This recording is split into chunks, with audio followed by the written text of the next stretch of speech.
9 de la mañana, 11 minutos. Una vez más vamos a estar encargándonos en Arriba Gente de hablar sobre la nueva ley de salud mental. En más de una oportunidad, en principio a través de profesionales, viendo cuáles eran las modificaciones que en definitiva se iban a realizar, pero también analizando y viendo las dificultades de poder aplicarla por el tema del presupuesto, lo que en tantas oportunidades hemos hablado y está en discusión. Es decir, para llevar adelante esta ley de salud mental, para llevar adelante además un plan piloto, es que justamente se está pidiendo mayor presupuesto. Familiares de usuarios de servicios de salud mental están junto a nosotros, Maris Pérez y Hugo Achúcar, integrantes de Caminantes, esta fundación de organizaciones de familiares por la salud mental, y vamos a tratar de interiorizarnos un poco sobre la aplicación de esta ley. Primero que nada, bienvenidos, un placer tenerlos en esta igualmente para mañana nosotros. aquí en Arriba. Muchas gracias. Bueno, yo decía, varias veces hemos estado hablando del tema.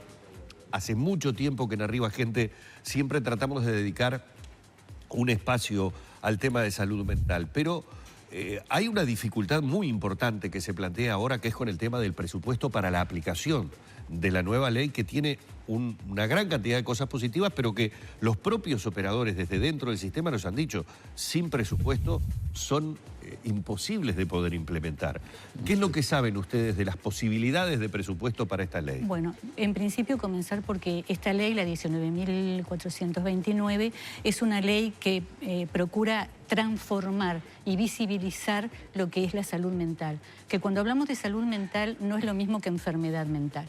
La salud mental, sin duda, implica el estado de bienestar con uno y con el entorno. Eso es sintéticamente es lo que dice la OMS.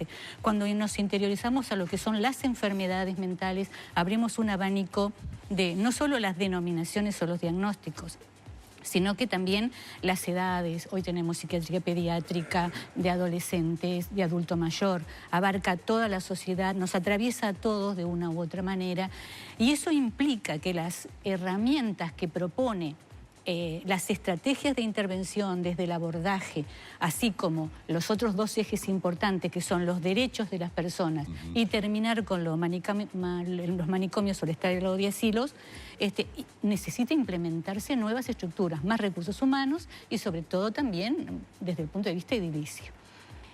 Una ley que en definitiva tiene el espíritu no solo de visibilizar a estas personas que durante años los familiares los vimos como ocultos, escondidos y que no podían, estigmatizados desde todo punto de vista. Esta ley sale y dice y habla de inclusión social.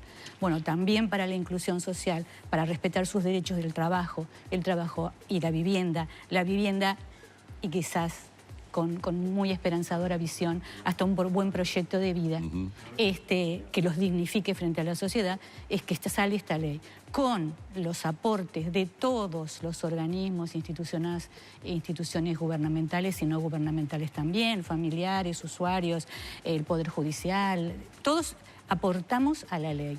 Se redactó la ley y fue aprobada absolutamente por todos los partidos.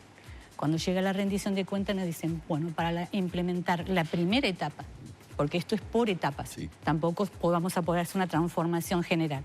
Para la primera etapa no hay dinero. Entonces realmente fue una gran decepción. Ayer la bancada del Frente Amplio acordó reasignar recursos y se habla de 50 millones de pesos para salud mental de ACE. ¿Esto mejora las condiciones de esta lucha que ustedes vienen haciendo? Y sí, por supuesto. Sí. Es decir, mejora en el sentido de que mejor 50 que nada. No era, no alcanza por dos razones.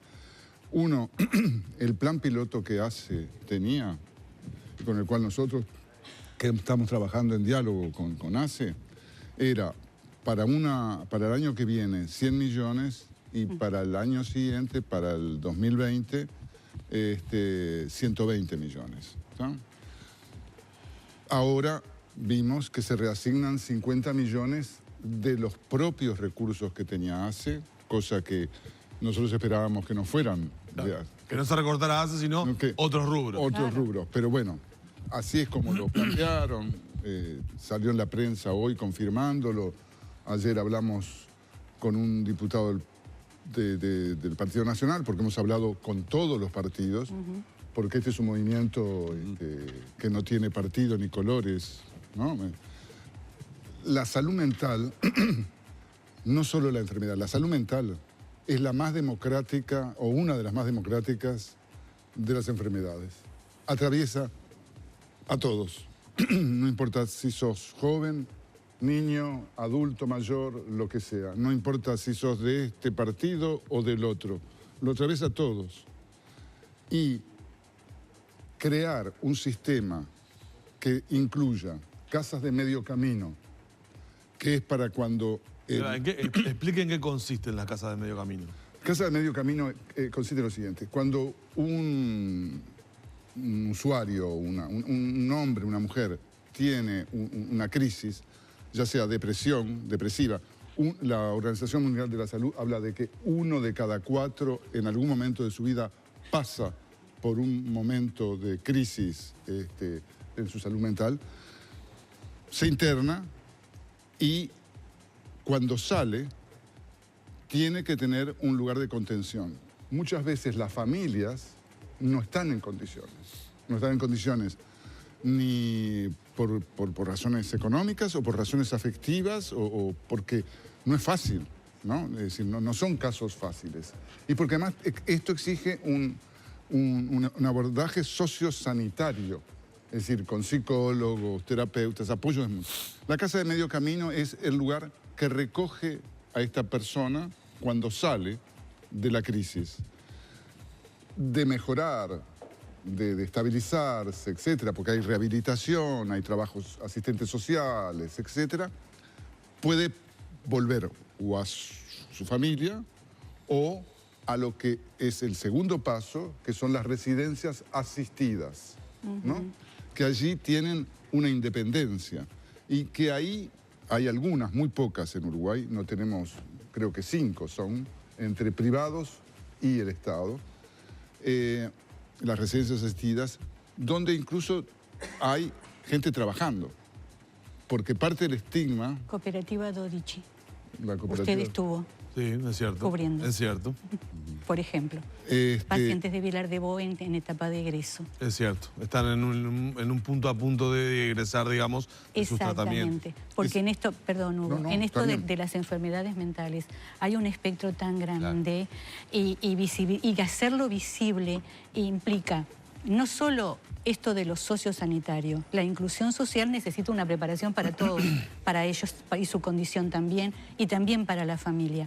Pero para terminar con el sistema asilar, también no es un paso muy fácil, de acuerdo a la cantidad de dispositivos, de acuerdo a las poblaciones y a los tiempos de progreso que ellos tengan desde su condición. Entonces, podemos hablar de hospital de día, podemos hablar de instituciones que atienden personas con doble diagnóstico, que son, por ejemplo, una persona con un trastorno de espectro autista y desarrolla una psicopatología, claro, o una persona que tiene una adicción y desarrolla una psicopatología. Son doble diagnóstico. Pero también el hecho de que no queremos hospitales psiquiátricos, ¿sí? Entonces, se desarrollan dentro del hospital general diferentes formas de abordaje con equipos multidisciplinarios en lo que tiene que ver en la contención inmediata a crisis o descompensación, pero también en el reinsertarlo a su casa, a que aprendan las estrategias de convivencia, a que puedan tomar el ómnibus, no sé, por ahí. Y ahí aparecen casas de medio camino, residencias con apoyo, residencias asistidas. Y lo que sucede es que ya tenemos ejemplos. Tenemos ejemplos, por ejemplo, en el Maciel, donde hay una sala con 12 camas y se atiende. Y se atiende eso y se atiende gente que sufre de diabetes, problemas cardiovasculares, etc. Se rompe con esta imagen que viene de la Edad Media, ¿no? De que... esconder al loco, esconder al loco, ¿no? Esconder al loco, o como se hacía en el siglo XVI, que los metían en un barco y los mandaban al océano. ¿Está? Sí, sí. La placa de la colonia de Chipara dice colonia de alienados. Alienados, es espantoso. La placa del ingreso. Es terrible. ¿Y patronato del psicópata? El psicópata, claro, estamos luchando por sacar esa palabra, ¿no? Sí, la verdad que es espantoso el nombre de eso. Sí. La ley anterior era de 1936. Claro. La sociedad uruguaya tardó 80 años en cambiar la ley. Mientras el mundo iba cambiando, esto no iba cambiando. Pero a lo que tiene que ver con la pregunta de Humberto de Vargas, que es las necesidades, modelos que están funcionando bien, como es el español o el sueco, para nombrar dos, tienen todos estos aparatos de casas de medio camino, residencias asistidas, etc. Eso supone muchísimo dinero. Hoy, la realidad es que estos 50 millones que aparentemente serían otorgados, bueno, logra dos cosas. Empezar a poner en funcionamiento la ley, que todavía tiene que ser reglamentada porque le falta algunos artículos sin reglamentar, pero a su vez es crear conciencia y crear un espacio en la estructura del presupuesto nacional que reconoce la necesidad de financiar esto. Ahora, ¿cómo se dan las incongruencias o inconsistencias muchas veces? Porque yo recuerdo, para el quinquenio, en materia sanitaria, la ley de salud mental era prioritaria, era uno de los puntos centrales desde el punto de vista sanitario. Y una vez que se logra la ley, que no se asignen presupuestos, hay una incongruencia. Porque además, esta ley también es parte del Sistema Nacional Integrado de Salud. Claro. Entonces, ahí hay un derecho que ha sido vulnerado para los usuarios.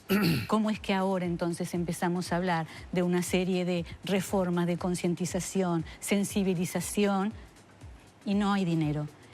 Realmente nos ha impactado, creo que impacta a todos los que estamos involucrados y decepciona, yo lo digo como ciudadana, pero también desde el lugar del familiar, porque nosotros conversamos en nuestras casas de lo que vamos logrando, porque participamos, somos proactivos, participamos en todo esto. Y no, pero ahora, cuando ellos mejoran, porque no, ahora vas a poder capacitarte para... en un taller asistido para trabajar en algo que te gusta. O quizás mañana puedas tener una residencia asistida y armar tu proyecto de vida como lo querías. Ahora les tuvimos que decir, bueno, vamos a esperar. ¿El plan piloto que también se hablaba como parte de esto está en cuestionamiento o no está realizando? Eso, bueno, verá qué parte se implementa, comienza a implementar con este dinero. Lo que yo creo que es importante, que todavía...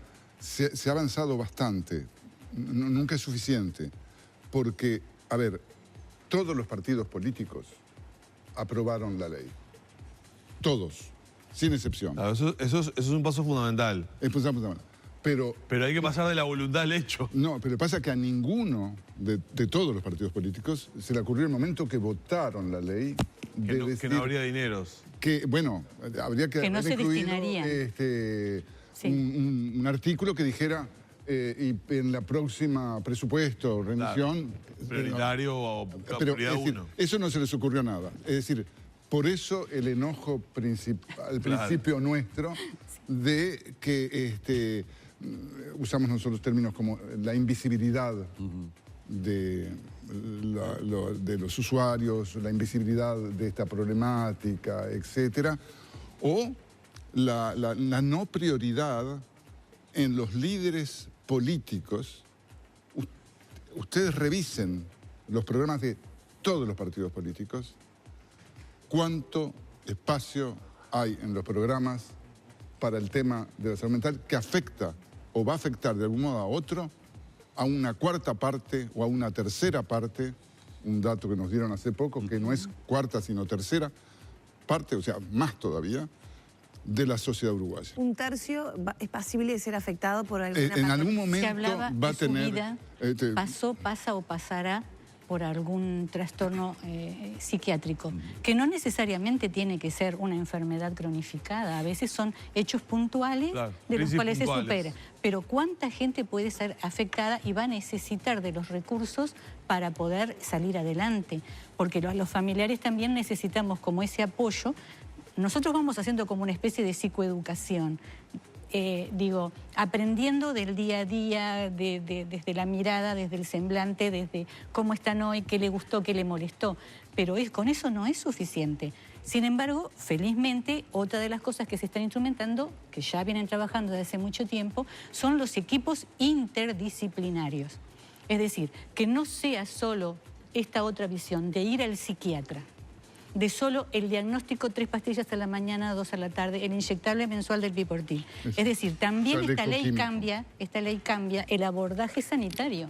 Claro. Y para eso también, si no va a ser tanto pasar por el psiquiatra necesariamente, que en una primera instancia va a tener que diagnosticar, pero también necesita de una red de contención que pasa por psicólogos, trabajadores sociales, representantes de familiares. Entonces todo eso obviamente cambia mucho la visibilidad y en eso somos muy felices, pero Ahora, una cosa que no hay que olvidar, porque a veces con lo de la ley, el presupuesto y demás, se piensa en la salud desde el Ministerio de Salud Pública o desde ACE. No, esta ley rige para los privados. Claro. Que en el caso de las atenciones psicológicas ponen bloqueos. Exacto. Y te dan tantas consultas y después... Sí, hasta luego. Depresión más de 2 semanas creo que no puedes estar. Pero aún siendo de uso prolongado. Pero eso tiene ahora con la nueva ley, tienen que empezar a cumplir las mutualistas. Bueno, perdón, pero las mutualistas de hecho en algunos casos no cumplían con lo que con las determinantes que el propio Sistema Nacional Integrado de Salud les obligaba. Y el rector de eso, que es el Ministerio de Salud Pública, tiene que obligar. Tiene que inspeccionar y obligar. Sí, por para que se cumpla con la ley. Bueno, pero todo eso es un paquete mucho más grande. Claro. Es decir, es un paquete, no es solamente el recurso del presupuesto, también están los privados que tienen...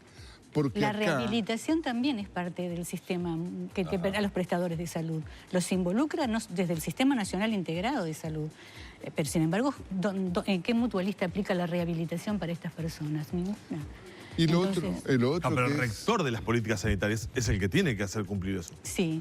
Y gracias a ustedes, que son los medios, porque nosotros no tenemos tanta accesibilidad a las órbitas políticas. Más allá de que nuestra estrategia de trabajo es trabajar con el ministerio, es trabajar en patronato, es trabajar con diferentes instituciones. Pero tampoco tenemos esa fuerza, porque todavía el estigma de la enfermedad mental cae en todos nosotros. Entonces, somos los familiares de un enfermo psiquiátrico. Pero hay otro tema, que hay un problema de una dimensión social que yo veo en la agenda de los medios y en la agenda política, etcétera, muy preocupados, además con la ola de frío y demás, con la gente en situación de calle. Según la Sociedad de Psiquiatras, según otros estudios, etcétera, un 70% de la gente en situación de calle sufre o de una patología psiquiátrica o de una adicción o de las dos cosas juntas. Entonces, eso también supone una tensión, porque, claro, esa gente ha sido abandonada por su familia.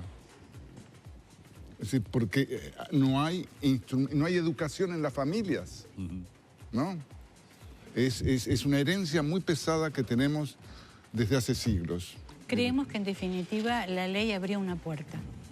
En el esfuerzo de muchos, incluyendo los medios. Es un algo frente a la nada. Exacto. Digo, eso está claro. Sí, pero de todas formas, nosotros que sabemos que a veces hay que dar 2 pasos adelante y retroceder 1 para poder volver a avanzar, no es que seamos conformistas de ninguna manera y siempre pensamos en el futuro de qué será cuando no estemos, ¿verdad? Esa es una pregunta todo el tiempo. Pero realmente... Nos deja también como sin herramientas de lucha para decir, bueno, necesitamos más. Si queremos mejorar como sociedad, no podemos seguir invisibilizando esto, que no deja de ser un grupo de población vulnerable, que tanto se habla de la vulnerabilidad de las poblaciones. Bueno, es una población vulnerada y olvidada durante muchos años. Y no es una población despreciable ni desechable, ¿eh? Hay artistas, hay músicos, hay pintores, hay cantantes muy conocidos que sufren. Tienen la suerte de estar atendidos, de canalizar a través de suerte, pero no son seres desechables. Exacto. Queremos agradecerles mucho a Maris Pérez y a Hugo Achúgar. Les recordamos, son integrantes de Caminantes, la Fundación de Organizaciones de Familiares por la Salud Mental, una vez más ocupándonos aquí del tema en Arriba Gente y siguiéndolo para ver, bueno, de qué manera vamos avanzando, aunque sea como lo dice Maris, con 2 pasitos hacia adelante y 1 hacia atrás, pero mientras sea así la ecuación, que por lo menos sea hacia adelante. Muy amables. No, muchísimas gracias a ustedes, a todos ustedes. Gracias. Vamos cerrando por aquí la entrevista.